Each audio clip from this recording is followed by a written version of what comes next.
Have you ever played a game of football where everything just clicks? Where every pass, dribble, and shot just feels effortless, and you're so locked in that everything else just fades into the background? That's the flow state. You might have stumbled on it by accident, but just imagine the possibilities if you could tap into it on command. If you're serious about taking your game to the next level, it'd be smart for you to stick around, because I'm going to show you the core steps to unlocking your flow state that got me to sign my first contract, and I'll also reveal the most common mistake that's holding you back from activating flow. Let's get into it. This first tip is not sexy, but it's so essential. Before you hit the pitch, you've got to set clear and actionable goals. You need to remember, flow demands a challenge, but not a challenge that is impossible to achieve. So, by having well-defined objectives set around that framework, it gives your game direction and purpose. But here's where so many footballers go wrong. Although you need intention on the pitch, you shouldn't get too caught up on the outcome. If you're too conscious of activating flow while playing, you'll probably never access it. This is extremely important, and I'll tell you why very soon. Visualization is kind of like a mental gym for you to work those confidence muscles in your brain. Let me be real with you, because I'm sure a few of you guys are feeling the same way. But as a kid, I was always told to use visualization. But if I'm being honest, I found that as boring as watching paint dry. That was until I actually tried it, of course. It didn't work immediately, but after practicing it over and over, before trainings and games, I began to notice a transformation with my mental state. And since then, I honestly believe it has led to huge improvements in my performance. And if you don't believe me, I'm gonna have to lay these facts on you. Research indicates that mental imagery significantly impacts athletic performance. For example, controlling the ball with perfect technique and executing a flawless shot or through ball, the more vividly you can see it in your mind, the easier it is for your body to perform when the time comes. Now let's get on to the next tip. Maintain a challenge-skill balance. So when it comes to the flow state, it's crucial to find the sweet spot between challenge and skill. If something's too easy, let's be real, you'll just get bored. And if it's too difficult, then anxiety spikes and it kicks in. So flow happens when there's a perfect balance between the two. I highly recommend training your ability to activate flow state, not only in games, but during training as well. Now here's where it gets interesting. Japanese neurologists performed a scan on Neymar, revealing that his brain activity while playing football is less than 10% of an amateur's. Now that's actually crazy. But why? Because his movements are so finely tuned, so instinctive, that his brain works effortlessly in pressure-filled situations. So in order to activate the same type of flow, you need to be at a certain level of confidence and mastery, which comes with practice.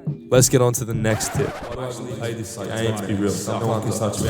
Give me the book. I don't even know what. Give me the shh. Let me teach you how to silence all of that crap going on in your mind. Mental health is arguably just as important as physical capability, because it helps you truly unlock your potential. If you're stuck in your head worrying about the next pass or what your teammates are thinking, you're blocking your ability to enter flow. One of the biggest barriers to flow is distractions. This is because distractions pull you away from the present moment. Let me drop some facts on you. A study completed by Christopher Heckman in 2018 revealed that footballers who regularly practice mindfulness techniques reported not only reduced anxiety and negative emotions, but also an increased likelihood of achieving that flow state. Bars. Mindfulness training helps you refocus and stay present, cutting through those distractions. And no, you don't need to sit cross-legged and hum for hours like a hippie. Even 5 to 10 minutes of focused breathing or meditation can work wonders. This isn't about trying to clear your mind. It's about acknowledging distractions and anxious thoughts and letting them go without allowing them to hijack your focus. Okay, let's cut the crap and talk actionable breathing techniques to calm the mind in the heat of a match. This first one is so simple and easy to use, yet it's so efficient, and that is just listening to your breath during the game. You can listen and focus in intricately to ground yourself and get into the present moment. This next one you can use when there's a throw-in or stoppage of play, and this consists of taking a deep breath in for 3 seconds, hold for 3, and then exhale for 3. Hopefully these will help. If not, reply down below and I'll give you guys some more. Tip number 4, inspired by Avatar. Be like water.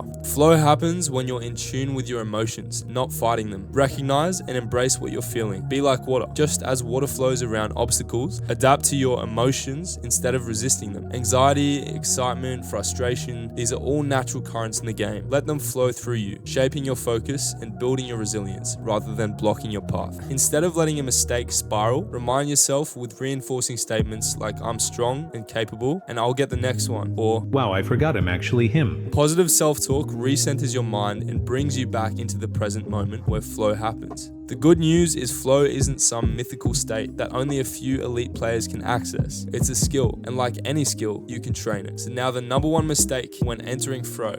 Interesting. The number one mistake when entering flow. If you're overthinking, trying too hard, or forcing things, you'll never get into flow. Flow happens when you're present. The key is repetition. Practice practice your skills until they become second nature. When you're no longer worrying about the next pass or move, that's when the magic happens. If you're still overthinking the basics, like passing or shooting, flow can't happen. You need to get to the point where your skills are somewhat automatic. The more you practice with intention, the more natural it becomes. So if this video provided any value at all, please drop a like and subscribe. It would mean the world, and I'll see you in the next one.